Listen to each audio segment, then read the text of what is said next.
1.897। अब इन तीनों में जो सबसे छोटी वैल्यू है, सिंपलेस्ट मोलर रेशियो के लिए हम क्या करते हैं, या सिंपलेस्ट एटॉमिक रेशियो के लिए, the smallest value among these will be divided by the others percentage or others value.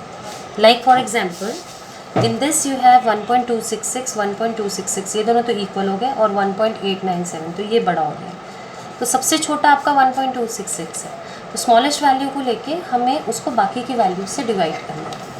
Like 1.266 divided by 1.266, 1.266 divided by 1.266, 1.897 divided by 1266, इसकी वैल्यू आएगी 1, इसकी वैल्यू आएगी 1, और इसकी वैल्यू आएगी 1.5 के आसपास। ठीक है, अब इसको हमको होल नंबर में कन्वर्ट करना है। होल नंबर में कन्वर्ट करना, rounding off is not converting into whole number. होल नंबर कन्वर्शन का मतलब है कि जो भी आपका डेसिमल में फिगर है, इसको आपको नियरेस्ट होल नंबर में कन्वर्ट करने के लिए किससे मल्टीप्लाई करना होगा। आप सबसे छोटा से छोटा नंबर देखो कि 1.5 को if I have to convert into a whole number, then which number is to be multiplied. अब मैं अगर 1.5 से 1 को मल्टीप्लाई करती हूँ तो आई विल गेट 1.5, तो वो होल नंबर नहीं है। 2 को मल्टीप्लाई करूँगी तो आई विल गेट 3, तो that means I have to multiply this with 2 to get a whole number 3.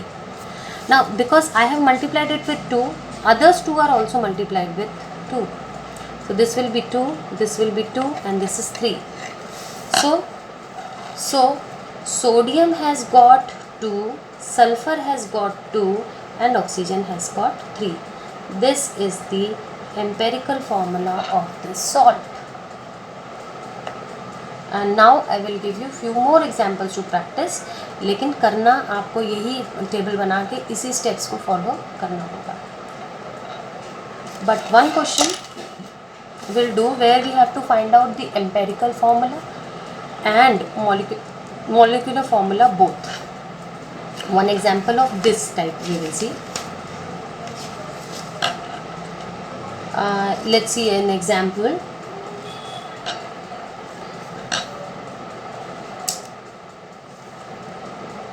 An organic compound containing carbon, hydrogen and oxygen gave following percentage composition. क्या composition दी है? Carbon 40.68 है,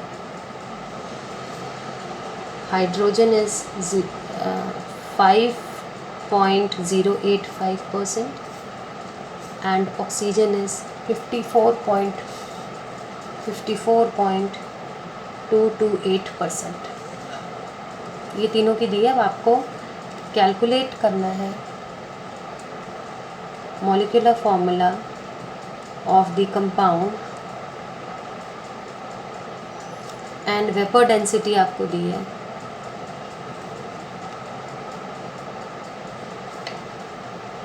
is given as 59. ये vapour density दी है। तो अभी मैंने तुम लोगों को बताया था वेपर डेंसिटी से मॉलिक्यूलर फॉर्मूला मास निकाला जा सकता है। Now the steps are same. आपको जो जो स्टेप्स मैंने पिछले केस में बताई हैं आपको वही स्टेप्स लेने हैं। यहाँ एलिमेंट, यहाँ उनका मास परसेंट, यहाँ atomic mass, number of moles, simple molecular ratio या molar ratio and whole number ratio. आप तीनों एलिमेंट्स को लिखो यहाँ पे। कार्बन, हाइड्रोजन, ऑक्सीजन, तीनों के परसेंटेज लिखोगे। 40.687, 5.085, 54.228, 12, 1 and 16.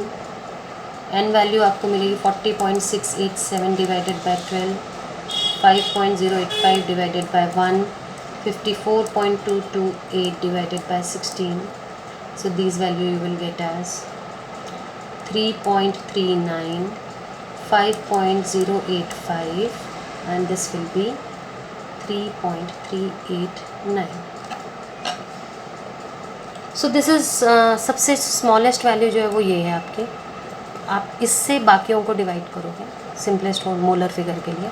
3.3839 divided by 3.389, 5.085 divided by 3.389, 3.389 divided by 3.389, this will be 1, this is 1.5 and this is also approximately 1 ही है।